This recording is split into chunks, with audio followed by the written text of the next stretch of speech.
नमस्कार, मैं किरणेश कुमार। देश का पूर्वोत्तर राज्य मणिपुर करीब 2 वर्षों से गृह युद्ध झेल रहा है। मणिपुर में दो समुदाय आपस में लड़ रहे हैं।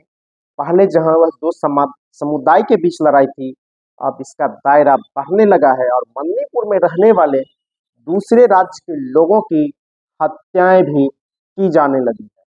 बिहार के दो लोगों की हत्या मणिपुर में उपद्रवियों ने कर दी है। गोपालगंज के लक्ष्मण कुमार और दशरथ कुमार की हत्या कर दी गई है, जबकि यहाँ पर डबल इंजन की सरकार है, भारतीय जनता पार्टी की सरकार है और वहाँ के मुख्यमंत्री भारतीय जनता पार्टी के एन बीरेन सिंह है। प्रधानमंत्री नरेंद्र मोदी अभी तक घूम कर मणिपुर नहीं गए हैं। देश में नक्सलवाद समाप्त करने की बातें गृह मंत्री अमित शाह कर रहे हैं, लेकिन उन्हीं के कार्यकाल में मणिपुर चल रहा है और दूसरे राज्य के लोगों की हत्याएं भी शुरू हो गई है।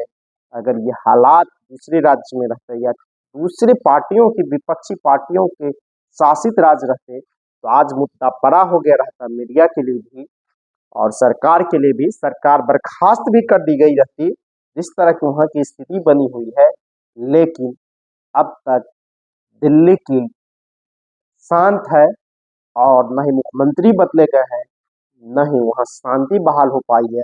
हालांकि सरकार के द्वारा दावे बहुत किए जा रहे हैं, इसके बावजूद वहाँ अशांति फैली हुई है और अब बिहार के लोगों की हत्याएं भी शुरू हो गई है। यानी प्रवासी मजदूर की हत्याएं भी मणिपुर में अब शुरू हो गई है। बिहार के ये दो गरीब मजदूर थे जिनकी हत्याएं मणिपुर में की गई है। हालांकि देश में कहीं भी कोई घटना होती है, चाहे किसी फैक्ट्रिया में आग लगती हो, सड़क दुर्घटना हो, कोई निर्माणाधीन भवन गिर जाता हो, वहाँ बिहारी मजदूर की भी मौत होती है। लेकिन अब जो स्थानीय स्तर पर जो लड़ाइयाँ होती है, जो जातियों के बीच लड़ाई होती है, उसमें भी बिहार के लोग ही भेंट चढ़ने लगे हैं। ताज़ा मामला मणिपुर का है।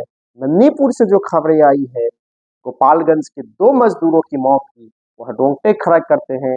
और जो सरकार दिल्ली में बैठी हुई है, वह जो दावा करती थी वह शांति बहाल हो गया है, वह दावे की पोल भी खुल गई है और चाहकर भी केंद्र सरकार मणिपुर में कुछ नहीं कर पा रही है। जबकि मणिपुर डबल इंजन की सरकार है और डबल इंजन की सरकार में ही मणिपुर पूरी तरह जल रहा है और दूसरे प्रदेश के लोगों की अब हत्याएं भी शुरू हो गई है। मणिपुर कब शांत होता है यह तो वक्त ही बताएगा, लेकिन जिन लोगों के जाने जा रही है इसके लिए जिम्मेदार कौन है, यह भी बड़ा सवाल है। और यह स्थिति भारतीय जनता पार्टी के डबल इंजन की सरकार में मणिपुर की हो गई है। अगर यह केरल की स्थिति रहती, कर्नाटक का यह मामला रहता तो आज बड़े मुद्दे बनते, लेकिन मणिपुर के सवाल पर सभी चुप है, मीडिया भी चुप है और सरकार भी चुपचाप बैठी हुई है।